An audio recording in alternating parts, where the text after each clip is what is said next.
Tere! Mina olen Toomas ja räägin teile Boschi ristlaserist GLL 380 CG. G tähendab siis seda, et tegemist on rohelise laseriga.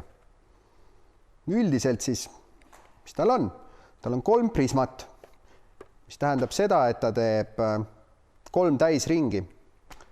Terve horisont ja 2 vertikaalset ringi, nii et paned selle asja statiivi peale keset tuba ja saad hakata panema karkassi ja kõike muud joone peale, mis tarvis on.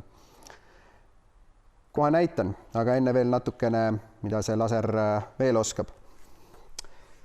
Siin on nüüd sellised huvitavad nupud, mida paljudel teistel ei ole. Bluetooth saad ühildada telefoniga ja mis kasu sellest saab, sellest peagi. Vastuvõtjaga koos kasutamise nupp. Ja siin üleval on üks siukene tulukene, see kall. See on nüüd kalibreerimisanduri märguanne.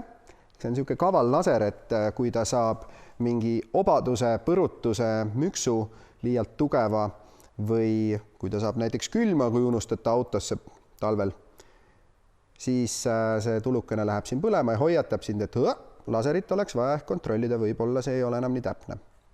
Väga oluline funktsioon, kui sa teenid näiteks veel raha äkki tööd tehes või midagi. Mis veel? Roheline kiir.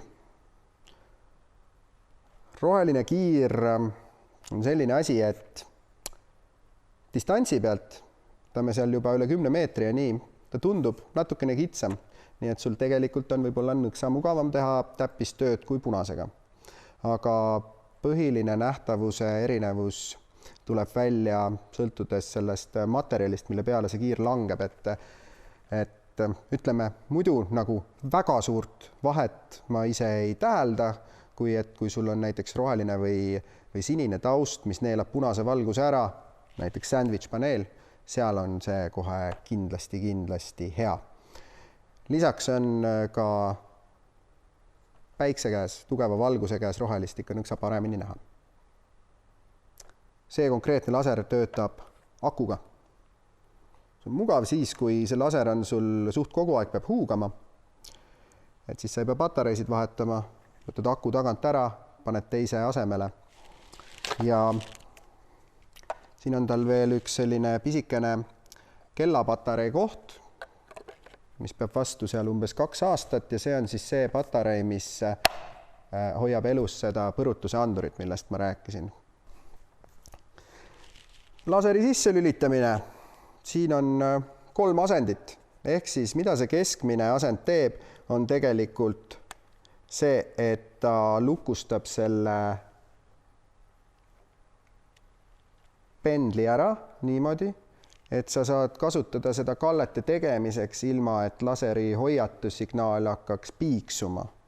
See on päris mõnus, kui teed mingit äravoolu või trepi käsipuud kas või, et siis ta küll vilgub niimoodi rahulikult, et sa kunagi ei unustaks, et see ei ole sul otse, aga ta ei piiksu. See on selle keskmise asendi mõte.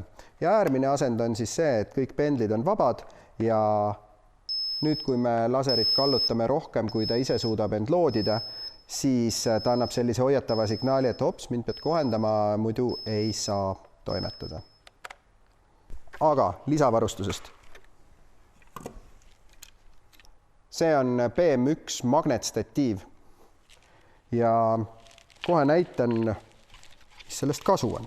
See on laseriga kohe komplektis kaasas ja annab talle ühe väga olulise eelise. Kui sa pead panema täpselt paika mingisuguse horisondi, tahad selleks laseri panna õige kõrguse peale, siis esiteks saad sa panna ta magnetiga paika.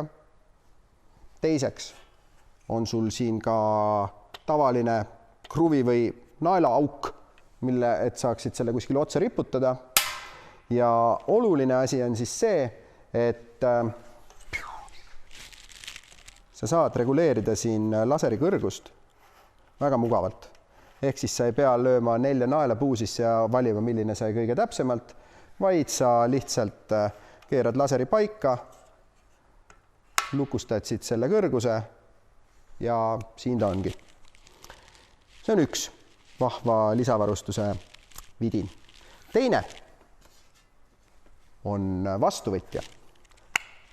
LR7 on selle nimi ja vastuvõtja kasutamiseks tuleb siis laseri peal lülitada seda nuppu, mida ma enne näitasin, et vastuvõtja tunneks ära laseri kiire, sest see nupu vajutamine muudab selle kiire sagedust natukene.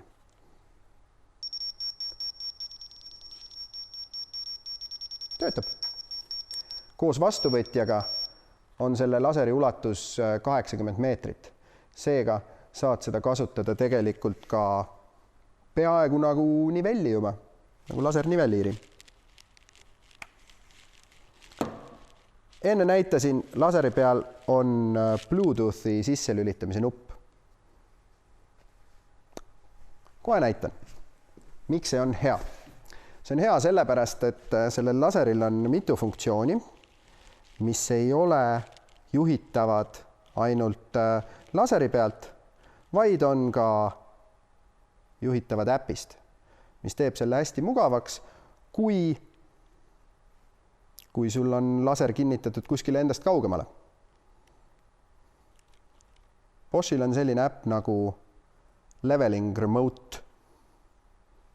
Selleks, et laserit äpiga ühildada, vajutama siin seda Bluetoothi nuppu, sinine tuluk läheb peal põlema ja nagu nalja leiavad telefon ja laseri üksteist ülesse. Ja siis me saame mitut huvitavat funktsiooni kontrollida. Nii, hopsti, liinilaseri, joonlaseri kontroll. Kõigepealt me saame siin valida, millised prismad, millised kiired töötavad.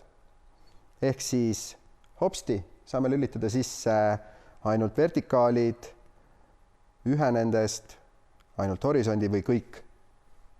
Päris mugav. Vahva on ka see, et kujutame ette, et sa teed lage, pead vahepeal minema materjali tooma või mida iganes, ei taha, et laser huugaks, akut kulutaks, saad panna laseri standby peale. See tähendab, et kõik muud asjad lülitatakse välja, ainult Bluetooth jääb sisse, et sa saad selle siis, kui sa oled valmis, uuesti telefonist käivitada ilma, et sa peaksid selle suure nupu juurde ronima ja mingit plõksu seal tegema, mis võib ka su laseri paigast ära ajada, kui on täpne töö. Samuti vastuvõtja kasutamise saad lülitada sisse siis äpist. Siin kohe see vastuvõtja kasutamistuluke vilgub. Need on selle lehekülje funktsioonid. Siin nüüd saad täpsustavat infot selle kalibreerimisvalvuri kohta, selle anduri kohta, mille hoiatuslampi siin peal ennist näitasin. Ehk siis, kui laser on saanud põrutada või külma, siis ta näitab sulle täpselt, millal see juhtus, kuupäeva kellaaja, siis sa tead, milles see asi võib olla. Ja samuti näitab, millal peaks olema järgmine siis hooldus või siis täpsuse kontroll. Jällegi päris mugav.